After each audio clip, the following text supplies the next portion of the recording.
Thank you. I'm going to continue on the theme of ice breaking also on our fresh coasts.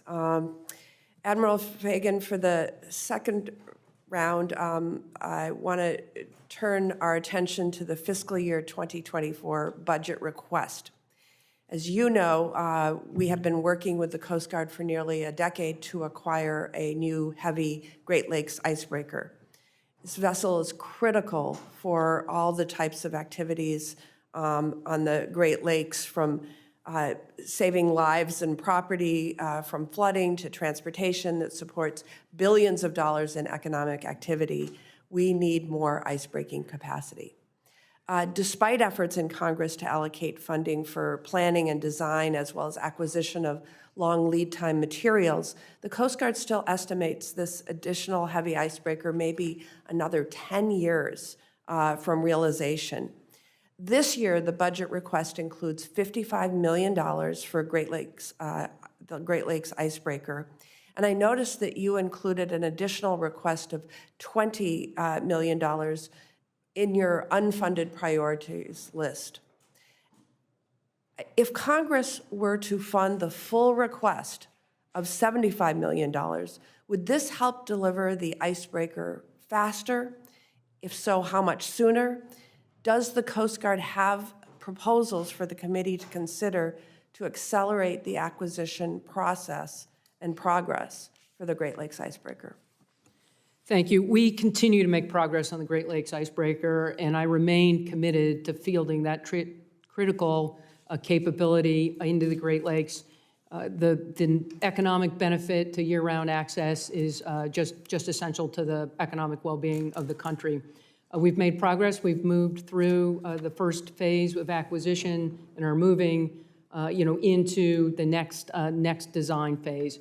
So additional money, the UPL money, would help with long lead time materials to begin to accelerate into construction of a ship. Just as with the Polar Security Cutter, shipbuilding is a complicated and complex process.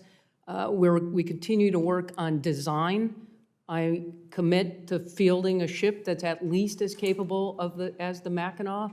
Hull form and technology has evolved in the 20 years since the Mackinac was built, and we need to make sure that we field the best, most capable ship, and remain committed to working with you and understand the urgency with regard to the need to move that acquisition forward.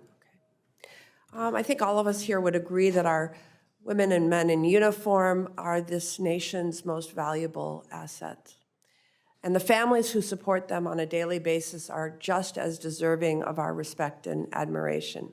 This committee continues to work to provide the Coast Guard families with appropriate services and support. Yet, I believe there's a significant capacity for improvement, particularly where our families are at rural duty stations. I personally discussed these challenges with members of the Coast Guard stationed in Wisconsin. Based on their feedback, I secured an authorization in last year's bill that would expand access to child care options by permitting the Commandant to implement a child care subsidy program that includes off-post daycare centers, family home daycare providers, and in-home providers. Admiral Fagan, can you please provide the committee with an update on this program and whether you require additional authorities or funding appropriations for full implementation of this program? Thank you, and I want to thank the committee and you for your continuing support to ensure that our families have access to child care.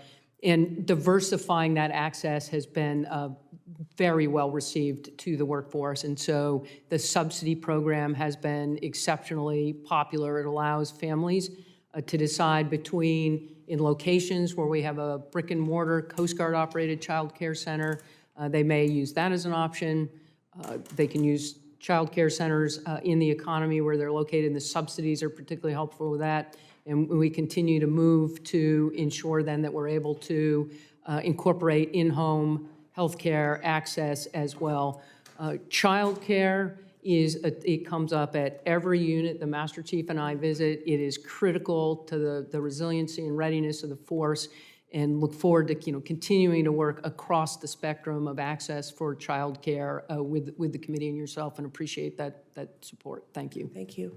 And Master Chief Jones, as the senior enlisted advisor, you're in an excellent position to know what challenges impact service members and their families on a daily basis. I'd like to give you an opportunity to inform the committee of any additional quality of life items you wish to raise on behalf of members of the Coast Guard. What else can we do in this area? Thank you for the question, Senator. As the Commandant said, everywhere we travel, we hear about its access to affordable and quality housing, mental, physical health care, access to child care, the things that will allow our Sentinels to ensure that their families are taken care of so they can focus on the mission at hand. That is a true force multiplier. And while that is the common theme anywhere we go in our Coast Guard, they have the unique different challenges depending upon the area where they are. And just with the child care being a great example of the flexibility. Some places the brick and mortar child care, some places the subsidies.